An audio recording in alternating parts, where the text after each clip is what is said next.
¿Qué tal, racita? Aquí andamos nuevamente con algo que me han pedido, que es la historia del actual presidente de México, Andrés Manuel López Obrador.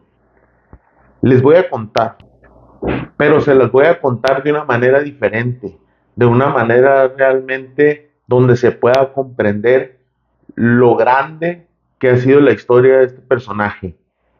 Desde que nació en la pobreza, cómo fueron sus padres, que se dedicó toda su vida antes de ser presidente de México, cómo fue denostado, muchos intentos de destruirlo políticamente, de meterlo a la cárcel, hasta que finalmente logró vencer todas esas adversidades sin dejar de lado que fue candidato a la presidencia 3 veces y a la tercera la ganó. Así que arrancamos.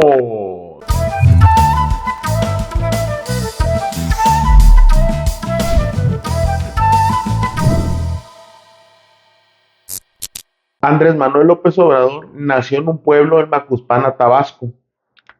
Sus padres, Manuela Obrador y Andrés López Ramón. Andrés Manuel estudió en una primaria, que era la única primaria de ese pueblo donde él nació, y después sus padres pusieron una pequeña tienda que se llamaba La Posadita. Y en esa tienda, La Posadita, les ayudaba pues cuando no estaba en la escuela, ¿no? Entonces es un personaje de pueblo, es un personaje que viene desde abajo, que ha estado siempre rodeado de gente pobre, de la gente indígena. Véanlo por sus propios ojos en este video que les voy a poner aquí. Yo estoy muy consciente de mis orígenes. Soy mestizo, con mucho orgullo. Viví de joven en el pueblo de Palenque y caminaba por aquí, me subí en una ocasión a ese cerro, a la punta de ese cerro, es un observatorio. La cultura es lo que nos ha permitido resistir todas las calamidades. Somos lo que somos, no nos hemos desintegrado por nuestras culturas. Por eso hemos resistido epidemias, terremotos, malos gobiernos, bueno, por nuestras culturas. Yo lo que quiero es aprovechar esa fortaleza cultural que existe en nuestro pueblo. Andrés Manuel López Obrador estudió de 1973 a 1976. Sin embargo, su tesis la presentó hasta 1987 y aquí les voy a contar por qué. Porque mucha gente empieza a decir, no, es que Andrés Manuel terminó la licenciatura en 14 años y pues en estricto técnico, en estricto sentido, sí. Sin embargo, todos esos años que no presentó su tesis, estuvo trabajando en diferentes instituciones que ahorita les voy a contar. La tesis de Andrés Manuel López Obrador se llamó La transformación del Estado mexicano. Si se fijan, todos estos temas de la administración pública, de cómo debería ser un Estado, cómo está administrado, pues realmente Andrés Manuel desde su juventud estuvo, primero la tesis, estuvo antes de la tesis trabajando como director de indigenista en Tabasco y diferentes puestos para el PRI, porque pues en ese entonces era el único partido fuerte, ¿no? Era el partido pues que dominaba totalmente en todos lados y pues viene de la pobreza, necesariamente la gente que lo cobijó, que lo ayudó, pues era del PRI. Y finalmente, pues hay varias corrientes en el PRI donde se puede decir si estas corrientes son como más pro izquierda o más tendidas hacia un tema de la derecha, ¿no? Pero para que les quede más claro, aquí les dejo un pequeño video donde se explica este tema. Esa era la antigua facultad de Ciencias Políticas. Aquí caminaba yo en 1973. Soy licenciado en Ciencia Política gracias a que obtuve una beca. Vivíamos en la casa del estudiante tabasqueño, 80 estudiantes, nos daban hospedaje y alimentación. Y mi madre llegó a pensar que no estaba yo estudiando. Y un día se me apareció aquí aquí. Y de repente estaba yo en clases y la veo que está en la ventana viéndome. Volteo y salgo rápido porque a los jóvenes, si viene un papá o una mamá, les da pena, ¿no? Y ya salí y ya me vine con ella aquí, a este lugar donde estoy. Y ya la abracé con todo mi cariño. Y ya ella se dio cuenta que sí estaba yo estudiando. De milagro. Porque para los estudiantes de escasos recursos es muy difícil terminar. Más ahora, estos corruptos que malgobiernan el país han venido de manera silenciosa privatizando la educación. Y la idea es de que estudie el que tenga para pagar colegiatura. Y hay mucha gente que no tiene. La educación tiene que ser pública, gratuita, de calidad. La educación no es un privilegio, es un derecho. Andrés, jóvenes son sicarios, jóvenes son soldados, jóvenes son los presos, jóvenes son los muertos, jóvenes los desaparecidos. Jóvenes los olvidados. A los jóvenes se les ha cancelado el futuro. Lo único que han hecho estos corruptos es etiquetarlos como ninis, que ni estudian ni trabajan, como si fuese de ellos la culpa. Millones de jóvenes que no tienen oportunidad. Sí, tenemos que jalar de nuestro lado a los jóvenes, porque si no los incorporamos nosotros, los incorpora la delincuencia. Fue director de estudios sectoriales en el estado de Tabasco y así estuvo apoyando a varios personajes de la política y después lo hicieron director del Instituto Indigenista en Tabasco y estuvo colaborando en varios cargos, siempre sirviendo a la gente, ¿no?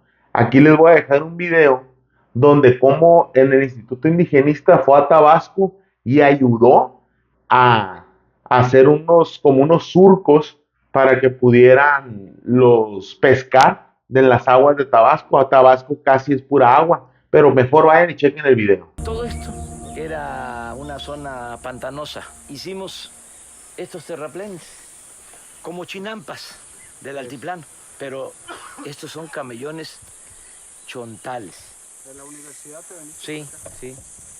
Y aquí aprendí a trabajar con la gente, en el campo, en las comunidades. Me siento muy orgulloso de eso. Sí. Con esta gente. Ese camino de Maya, pantanos y todo, ¿verdad? Maya Chontal. ¿Te acuerdas que nos metíamos al pantano? Con el agua hasta acá. Acá. Y bebiendo agua del mismo papá.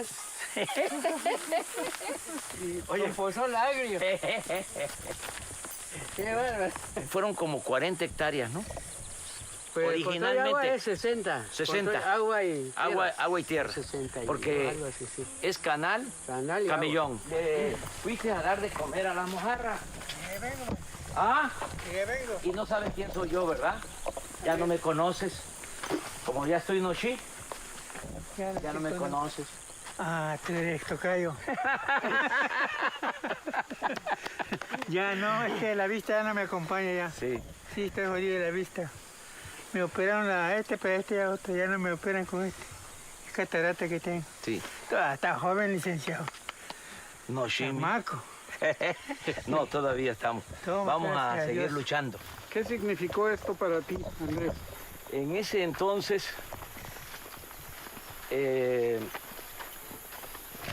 se llevó a cabo un programa integral en toda la zona chontal. No solo fueron los camellones, fueron créditos a la palabra, se compraron ranchos, las mejores tierras, y se entregó, esos terrenos se entregaron a los chontales, a la gente pobre que vivía aquí marginada, en las zonas más bajas, las zonas más pobres. Se hicieron viviendas, se alfabetizó.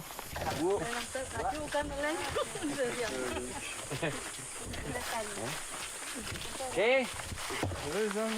¿Cómo estás? ¿Están las noticias? Venimos con la cágale.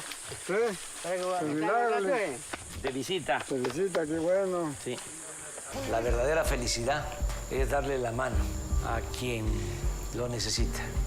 darle la mano al que se ha quedado atrás para que se empareje y que caminemos todos juntos. Uno de los tiempos más importantes en mi vida fue aquí. Viví aquí 6 años, en este centro coordinador indigenista.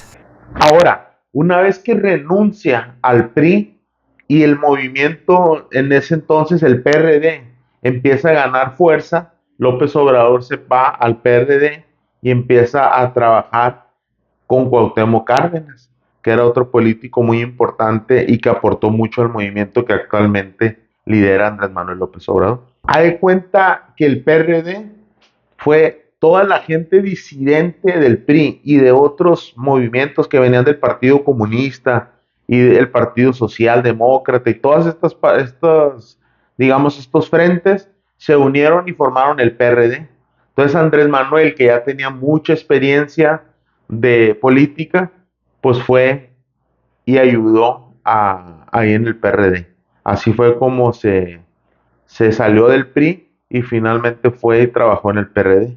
Entonces, mucha gente dice que Andrés Manuel era del PRI, y o sea, en estricto sentido sí fue del PRI, pero realmente cuando empezó a querer hacer cambios ya con poder dentro del PRI, pues no lo dejaron, ¿no? Entonces, ahí es cuando renuncia al PRI. Entonces, en estricto sentido sí es del PRI, o sea, sí fue del PRI, pero en realidad, pues el PRI no aceptó la forma de pensar de Andrés Manuel como es actualmente ahorita. Entonces, ese tema hay que tenerlo bien claro, hay que ponerse bien Bernie. Y ahí empezaron todos los temas de fraudes electorales donde Andrés Manuel empezó a denunciar. Recordemos que el PRI es un partido que viene de la revolución. Imagínense, piensen en esto. Llegan gente armada, Francisco Villa, Emiliano Zapata, Carranza, todos los revolucionarios de diferentes, se hace un desmadre y empiezan a generarse movimientos internos políticos, a conformarse grupos y todo. Finalmente quien gana la revolución es el PRI, que tenía otro nombre en ese entonces, pero a lo que quiero llegar es que llegan a este tema de tener toda la hegemonía, imagínense, todo el control. Entonces, hacen elecciones y si no van a ganar, pues no le van a dar el gane a otra persona porque ellos se creen dueños de todo lo que pasó porque llegaron por la vía armada. Entonces, llega Andrés Manuel, empieza a haber elecciones en Tabasco y él empieza a denunciar que hay fraudes porque pues pagaban dinero, daban despensas, ellos controlaban el tema de las boletas electorales, ellos controlaban todo. Y luego empezó a denunciar todo esto y pues ya te la sabes, los medios de comunicación en contra de él. Entonces decidió hacer una marcha que se llamó el Éxodo por la Democracia, que salió desde Tabasco hasta la Ciudad de México y concluyó con más de 40,000 simpatizantes donde AMLO estaba dando un discurso. Entonces esto lo posicionó en México como pues alguien opositor, alguien relevante, le empezó a dar luz y se empezó a visualizar, ¿no? Después va a ser candidato a gobernador de Tabasco, compite con Roberto Madrazo, gana Roberto Madrazo y Andrés Manuel empieza a acusar de fraude. ¿Por qué? Porque eran las mismas prácticas. Fíjense desde qué año, desde 1991 y antes, fraude tras fraude, y Andrés Manuel estaba denunciando. ¿Por qué? Porque cuando quieres que haya una transformación, pues tienes que estar en contra de lo que es el sistema. A menos que tú digas el sistema está correcto, el sistema no hay que quejarse, así hay que vivir, hay que mantener el statu quo, y eso se llama pues ser conservador, que no se muevan las cosas, que no haya progreso, que las cosas se queden como estás. Principalmente la gente que defiende esas posturas es porque le conviene el orden y la situación actual de las cosas. Y pues gente que viene de abajo como Andrés Manuel, que viene de la pobreza, pues lo que quiere es partirle en su madre a toda la racita. Entonces, se jala este vato y empieza a partirles en su madre, a denunciarlos, a generar simpatizantes, le roban la gobernatura en Tabasco, Andrés Manuel se empieza a quejar de todo este tema y empieza a movilizar personas que además de la queja, la acción, ¿no? La movilización. Entonces viene desde de una lucha, desde que en Tabasco, por ejemplo, cuando querían robar el petróleo a nivel de gobierno con reformas energéticas en contra de la expropiación petrolera, de que el petróleo es de los mexicanos, pues llega y se conflictúa con la policía y él se para en frente de los policías y le pregunta al dirigente de la policía, oye loco, ¿qué onda? O sea, ¿qué es lo que vienen a hacer? Y empiezan los golpes, porque la orden era quitarlos de la protesta, pues para que no salieran los medios de comunicación, para que no se supiera, y pues poder tomar los pozos petroleros, pues porque los tenían obstruidos con la protesta. Y además de, o sea, mientras hacía toda esa lucha, López Obrador siempre estuvo escribiendo. Por ejemplo, hasta en 1996 escribió su cuarto libro. ¿De qué hablaba? Del tema del petróleo, de por qué el petróleo debería ser de los mexicanos. O sea, si tú analizas la vida de López Obrador, te vas a dar cuenta que es una persona muy capaz, conoce mucho de historia, ha escrito muchos libros. Entonces, la campaña que te dice que es tonto, que habla lento, que no habla inglés, pues no corresponde con la realidad. Analiza quién ha escrito esa cantidad de libros, ¿no? Y tú lees los libros y tiene datos bibliográficos, no es algo que escriba ocurrencias. Entonces, analicen bien esa parte porque está cabrón. O sea, si te dejas llevar por la publicidad de que tenemos un presidente ignorante y todas esas cosas, no se corresponde con la realidad. Entonces te dejas ver muy ignorante cuando criticas esas cosas. O cuando criticas que tienen los zapatos sucios, o que no habla inglés, o todas esas cosas, pero analiza bien el nivel. Porque si estuviéramos descalificando así a la gente, pues descalificaríamos a todo mundo, porque todo mundo tenemos nuestras formas de hablar, nuestras formas de dirigir nuestro discurso. A excepción de mí, que yo estoy cabrón. Ah, chingones. Entonces, hay que ponerse bien verde. Este es el crucero del bordo de Nacajuca. Aquí en 1995 el movimiento indígena estaba reclamando porque Pemex contaminaba las tierras, el agua, el aire. Llego y me pongo adelante. De manera ingenua le digo al jefe del operativo, a ver, identifícate, ¿cuál es la orden que traes? Pues la orden era desbloquear para evitar que se nos vinieran encima. Empezamos a cantar el himno nacional.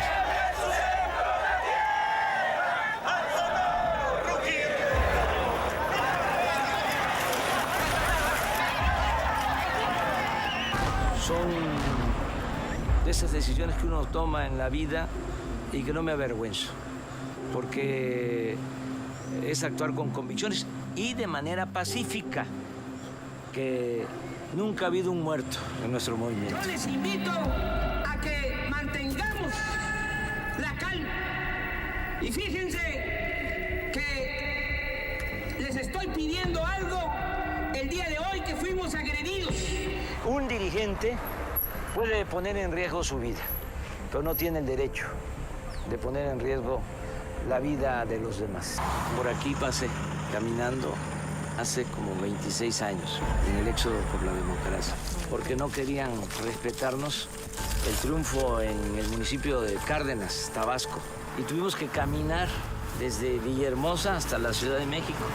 Era formado ese éxodo por 3 grupos, siempre lo recuerdo mucho. Los demócratas, los místicos, que pensaban que el éxodo era como una peregrinación, y otro grupo, ¿no? Los rebeldes, los jóvenes.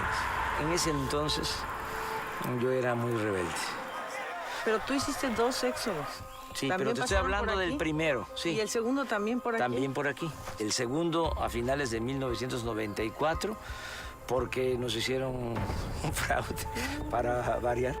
Luego por ahí del año 2000, que ya pues ya se dio a conocer haciendo las protestas, movilizando a las personas, trabajando para los indígenas, escribiendo sus libros, dando a conocer sus ideas, se hace candidato a jefe de gobierno del Distrito Federal en ese entonces. Y si se acuerdan, en el año 2000 fue cuando hizo la candidatura a la presidencia Vicente Fox. Entonces, Vicente Fox a la presidencia y Andrés Manuel López Obrador a la jefatura del Distrito Federal. Entonces, llega y ¿qué pasa? El gobierno empieza a decir que la candidatura de López Obrador era ilícita porque se necesitaban 5 años de residencia en el Distrito Federal, cuando Andrés Manuel sí los contabilizaba, pero pues ahí va la campaña para descarrilarlo para que no ganara, porque sabían que tenía mucha fuerza, sabían que tenía mucho movimiento. ¿Y qué hizo López Obrador? Por la vía legal fue y puso una controversia para que definiera eso el Tribunal Electoral. Entonces, ¿qué pasa? Que al final le validaron la candidatura, fue a la candidatura y ganó la jefatura del gobierno del Distrito Federal. O sea, fíjense cómo una tras otra, tras otra, tras otra, tras otra. Y muchas veces nosotros nos pasa algo y a chingar a su madre. O sea, no somos constantes, no somos disciplinados, no mantenemos esa coherencia. Entonces, esas cosas son las que yo vi de este viejo y empecé a analizar y dije, sea lo que sea, esta persona tiene ciertos valores, tiene ciertas actitudes que yo quiero que tenga un gobernante, que sea alguien coherente con lo que dice. Esa coherencia, esa disciplina, esa servicio es lo que lo hace grande, es lo que hace que la gente lo siga, que tenga popularidad. Técnicamente, yo, por ejemplo, en mi trabajo puedo cometer muchos errores y seguramente Andrés Manuel comete muchos errores gobernando, pero la base, lo fuerte, es lo que vale la pena. Chéquense. En el Distrito Federal, cuando él fue jefe de gobierno, empezó con las pensiones a adultos mayores. A mayores de 70 años les daba 668 pesos mensuales. Lógicamente no había mucho presupuesto, pero fíjense, ahí empezó con eso, no es algo nuevo. Y ahorita que es presidente, pues hace lo de las pensiones y todo ese tema, y lo siguen acusando de lo mismo. En ese entonces lo acusaban de que le estaba regalando el dinero a los pobres, que para que le quería dar el dinero para que votaran por él, y así muchas de las cosas, ¿no? Hizo escuelas, dio becas a los jóvenes, que no fueran rechazados los jóvenes en la escuela en el Distrito Federal. Y luego ganó el segundo lugar del mejor alcalde o jefe de gobierno del mundo. O sea, midiendo varias características. Hizo el periférico, el segundo piso del periférico. La parte ahorita que está en la Ciudad de México del periférico que no se cobra, la hizo Andrés Manuel. La otra parte que sí se cobra, la hizo Mancera, que es un hijo de su... Creo, por ejemplo, el tema para ayudar a las madres solteras, discapacitados. O sea, es la misma política. Si tú lees los libros que escribió en el 96, en el 94, te vas a dar cuenta que es la misma idea. Es la misma idea, solamente fue elaborando, ganando popularidad, construyendo todo ese tema. Así que analicen bien el jale. A mí me da cuenta que se me cuelga un enanito de los huevos cuando la raza me repite lo mismo y lo mismo y lo mismo, cuando está claro todo ese tema, hombre. Chingada madre. Y creo, por ejemplo, temas de austeridad, o sea, de que el gobierno gastara menos, de eliminar gastos innecesarios. ¿Se acuerdan? No sé si se acuerdan, pero él andaba en el sur. ¿Por qué? Pues porque quería dar el ejemplo de que un gobernante podía andar así, no en las grandes suburbans y con escoltas y cosas muy caras, ¿no? O sea, más que lo que pueda representar en dinero, que también es importante, es el tema del ejemplo. Es el tema de que si el de arriba anda austero, pues la gente moralmente como que se siente la necesidad de cumplir, ¿no? Y funciona. ¿Y de qué lo acusaba la oposición? De populista, de lo mismo. de que quería nada más dar respuestas fáciles a problemas complejos, etcétera, etcétera, etcétera. Luego, pues así fueron pasando los años y pues la jefatura del Distrito Federal dura 6 años. Entonces en el 2005 empieza a haber un tema de un predio, que el gobierno, digamos que agarró un predio, un local, un lote, para conectar un hospital, con poner una calle en ese lote. Entonces la persona que estaba dueña o que se asumía como dueña de ese lote, demandó al gobierno y demandó pues a López Obrador para diciendo que pues era de él y que no le quitaran el terreno. Entonces, como el juez que llevó ese caso ordenó al gobierno que detuviera la obra, después lo acusaron que no había detenido la obra y que había seguido construyendo esa carretera, cuando en realidad le sacó la vuelta a la obra, al terreno. O sea, la obra dio vuelta y para conectar al hospital. Entonces lo empezaron a acusar. ¿Para qué? Como ya venían las elecciones presidenciales del 2006, pues él lo querían meter a la cárcel para que no fuera a las elecciones. Entonces vino el tema del desafuero. Cuando tú eres un gobernador, un presidente o eres del Congreso, tienes un fuero. Un fuero es aquella cosa que te ayuda o te permite hacer tus gestiones sin que seas metido a la cárcel inmediatamente. Esto se remonta de la historia, se remonta desde que antes, pues cuando el gobierno era más autoritario, lo que hacía era que si le estorbaba a alguien, pues le inventaba un delito y lo metía a la cárcel. Y principalmente cuando tú tienes un puesto público, pues le estorbas a varias gente. Y si esa gente, por ejemplo, el procurador o es el presidente de la República, pues te inventaba un delito, te quitaba del puesto y ya te quitaba del camino. De aquí a que alegaras, ya se había deshecho de ti. Entonces el fuero protege eso. Que te tengan que hacer un juicio político para desaforarte, para quitarte el fuero, para que te puedan juzgar y meter a la cárcel. Entonces a López Obrador le iniciaron un juicio político en el Congreso para quitarle el fuero. Y ahí fue donde pasó pues un discurso histórico que aquí se lo voy a dejar, chequenlo.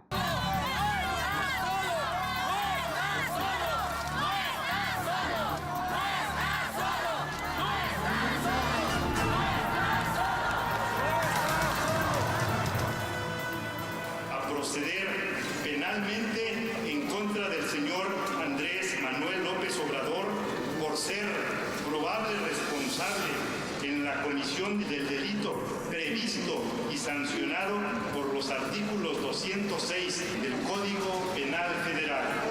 Tiene la palabra el ciudadano Andrés Manuel López Obrador. Comparezco con dignidad ante este tribunal por el juicio de desafuero en mi contra. Ahora resulta que en el país de la impunidad, en el país del Fobaproa, de los amigos de Fox, del Pemex Gate, a mí me van a desaforar, me van a encarcelar y me van a despojar de mis derechos políticos por haber intentado abrir una calle para comunicar un hospital.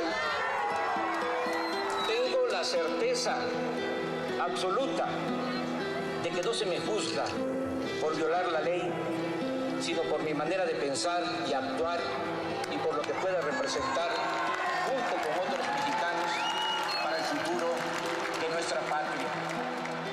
Como deben suponer, estoy acostumbrado a luchar. No soy de los que aceptan dócilmente condenas injustas.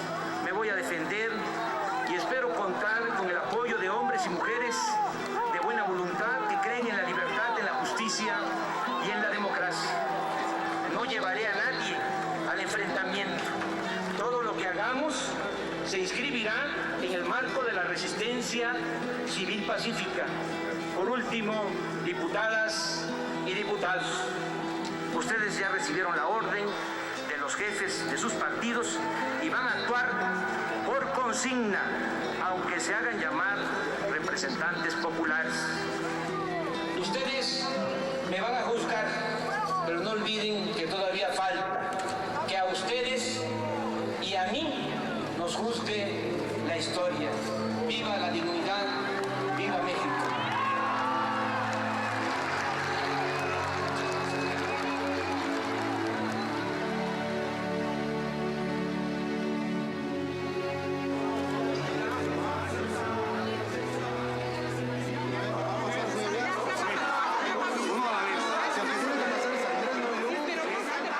Yo tenía ya la idea muy clara que ellos iban a votar por el desafuero. Aprobado el dictamen por 360 votos. Comuníquese en sus términos.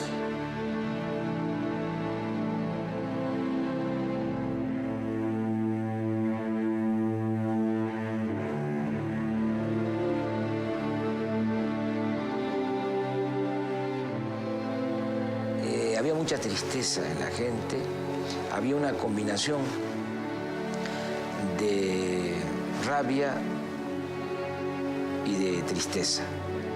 Después que votaron los diputados del PRI y el PAN por el desafuero. Tanto que te queremos, Andrés. Una nueva traición Mira lo que te hicieron. se consuma hoy Desgraciado. Desgraciado. en nuestra patria. Desgraciado. No podemos permitir que nuestro candidato, nuestro hermano López Obrador, vaya a la cárcel. Juntos hasta el final. Ha muerto la democracia. Podemos hablar por la patria nosotros. Nosotros sí. Los diputados no. Están agrediendo a lo más sagrado de la patria, que son sus hijos.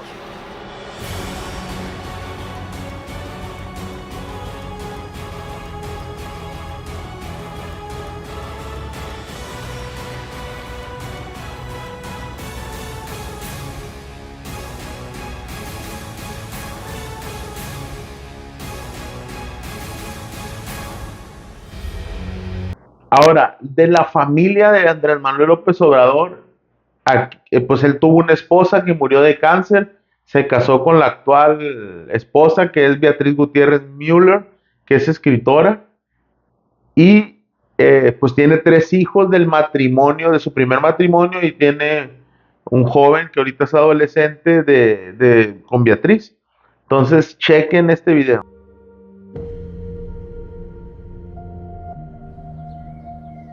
Mis 3 hijos, Jesús y Beatriz, me apoyan, me respaldan. Y un apoyo es, pues, el que no podamos convivir mucho tiempo y que ellos, que sean solidarios.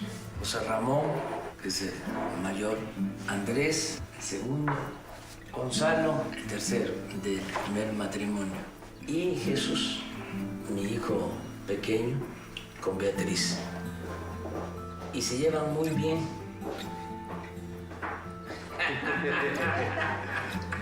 Critican de que en esta casa vive un hombre autoritario, intolerante. Se comen los niños. Sí, o sea, populista mesiánico. Uf, bueno, ¿qué tan intolerantes son? Este jovencito decidió irle a la América. Imagínense eso, en esta casa. Es normal, es normal. Normal y todo cambia. Esas cosas se quitan con el tiempo.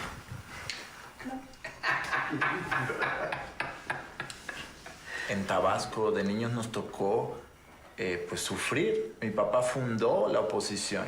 No somos estos juniors abusivos del poder. Nosotros no vamos a ser parte del gobierno. No creemos en el nepotismo. Creemos que es una lacra más de este sistema. La política no es lo mío, ya lo he dicho en más de una ocasión. Me parece importante como actividad para transformar una sociedad, pero en lo personal no me dedicaría yo a eso. No, ni remotamente. Tiene que cambiar también la forma de ver a los personajes en el poder, no como el intocable, no como el que trae los 100 guaruras, sino pues como alguien común y corriente, porque de eso se debería de tratar, ¿no? Ver a los personajes en el poder como iguales, porque todos somos iguales. El poder es la oportunidad para servir, pero la vanidad es terrible.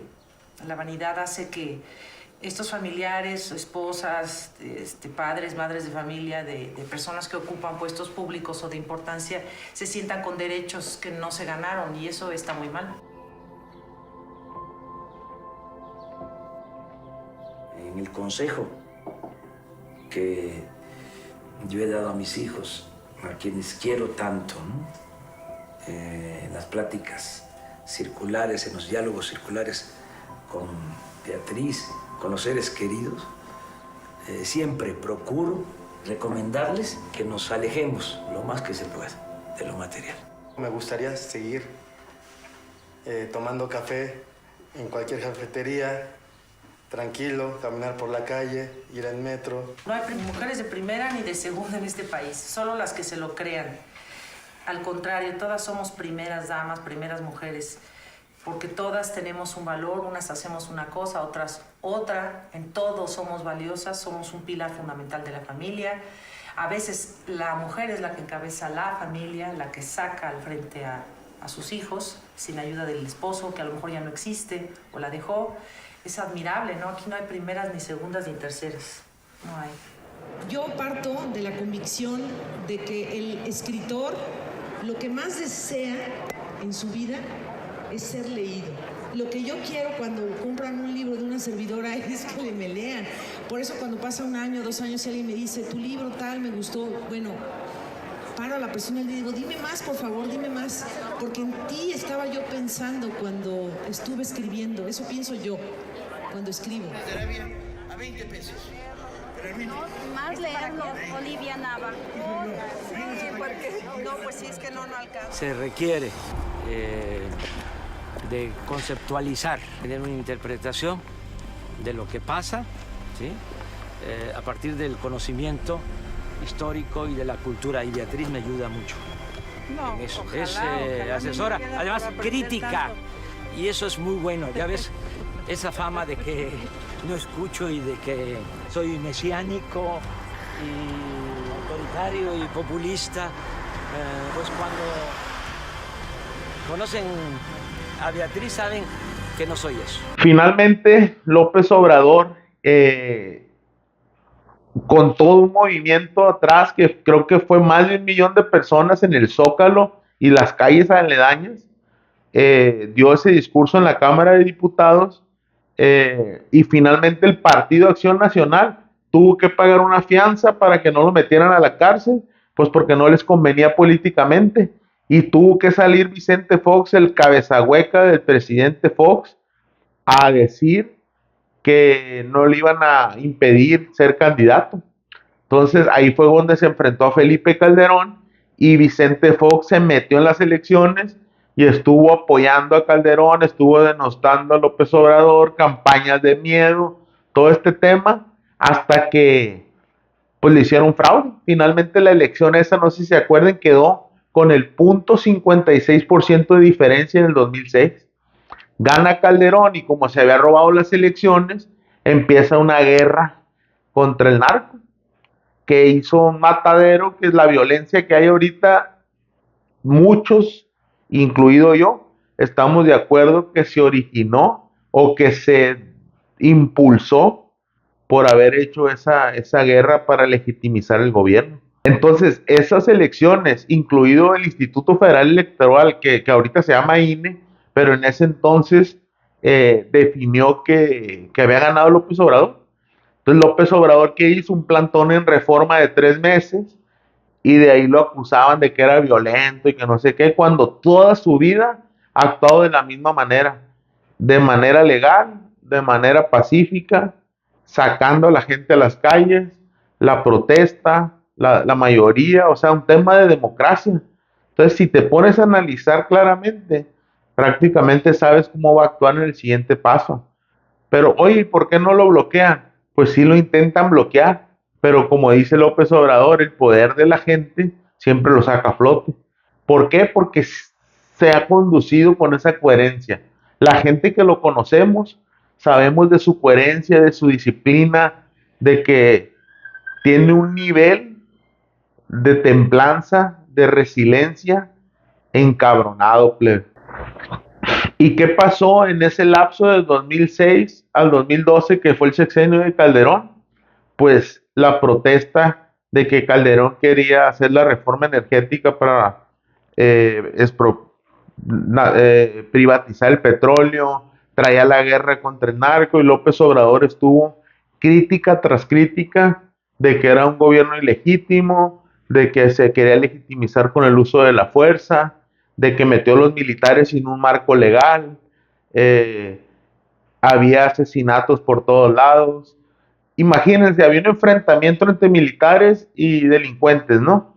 Y en esos enfrentamientos, a los que quedaban heridos los ejecutaban. ¿Cómo se sabe eso? Porque todos los enfrentamientos, la letalidad era casi del 100%. O sea, es imposible que en los enfrentamientos se mueran todos. Generalmente se rinden, entonces los que se rendían los ejecutaban. Entonces, ¿qué hace eso? Hace que los narcotraficantes, los criminales, empiecen a analizar y digan, oye, si yo me enfrento, me van a ejecutar. Entonces, ¿qué hacían? Luchaban hasta la muerte. ¿Y qué hace eso? Incrementa la violencia. Entonces, incrementa la violencia, incrementa las muertes, te matan a tus amigos. Entonces empieza a hacer una violencia brutal, que ya no la puedes frenar tan fácilmente. Entonces, finalmente llega la candidatura a la presidencia del 2012, va Peña Nieto, que le habían hecho una novela con la Gaviota, apoyado por Televisa, apoyado por las televisoras, y un billetón, hubo tarjetas que le daban a la gente para comprar el voto. Y López Obrador decía, él nos va a llevar al despeñadero, ¿no? Porque era Enrique Peña Nieto.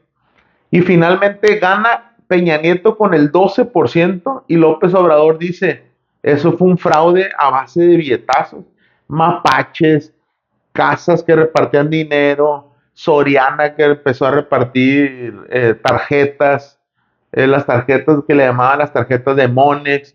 Entonces fue un cochinero de elección.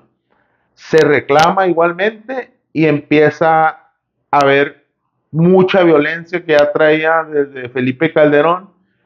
No se hace nada como para detener la tendencia, se sigue con la misma política. ¿Y qué pasa? Se empieza a hacer la reforma petrolera, se empieza a hacer actos de corrupción, la Casa Blanca. Entonces todo eso hizo que López Obrador ganara más fuerza, más fuerza, más fuerza. Y gana las elecciones del 2018.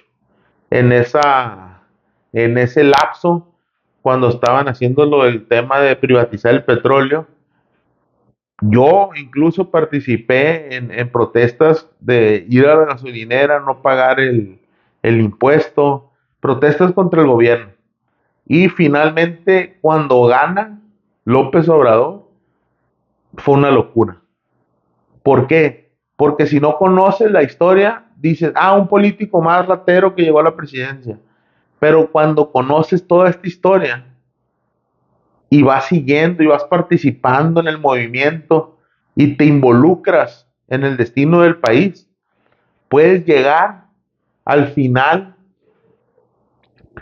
de tu vida, cuando ya seas adulto, tengas hijos y tus hijos te pregunten, papá, ¿tú qué estabas haciendo cuando el país estaba en llamas?